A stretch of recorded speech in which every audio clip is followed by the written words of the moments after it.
Good morning, ladies and gentlemen. This is Travis Warren with Lone Star Peak Performance. Wanted to send out a quick little video. Now, one of the biggest learning curves for our teams tomorrow is to understand the compass. Many people have played with compass, done geocaching and some other things, but we want to make sure that we have some other knowledgeable people on their team. So this is for the OCs. If you need to help them, I'm going to give you a quick lesson. If this is not satisfactory enough video for you, you will have a secondary chance to see it in the PowerPoint tomorrow. And you could also do some research via YouTube if you want to do some more. As you look at the map right now, what we see is just a compass laying on a map. I'm going to show you what it looks like to calibrate the compass to get it in a position for use. First, we know that the needle is always going to be pointing north, magnetic north that is, and what we want to do is align the bezel and the base with north. So I'm going to turn my bezel until I get it aligned with north. You can see north doesn't quite look aligned in the video, but I'm not directly over the top of the compass in the video, but that is north.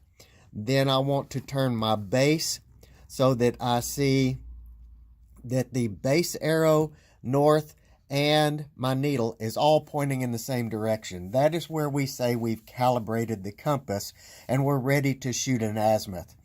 So if we have an azimuth of 30 that we've got to travel on, here's what we're going to do. We're going to hold the bezel. You'll notice that I'm keeping the needle on the north and I'm holding the bezel.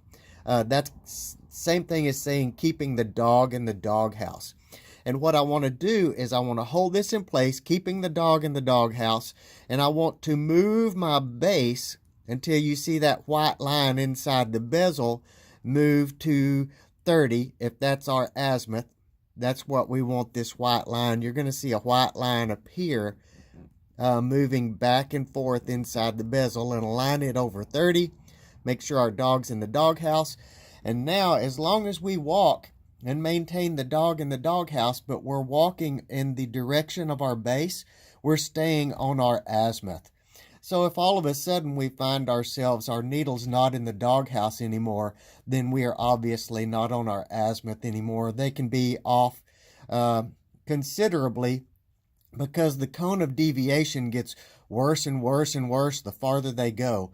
So it's going to be important that they understand this, and it's also going to be important due to time that we can be able to explain this quickly to our teams and spool them up if they get off track and help them understand.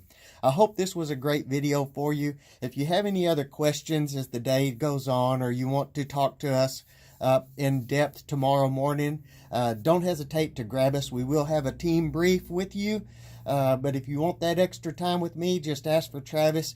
We'll get you fixed up, man. Having a great day tomorrow. I'm excited. See you soon.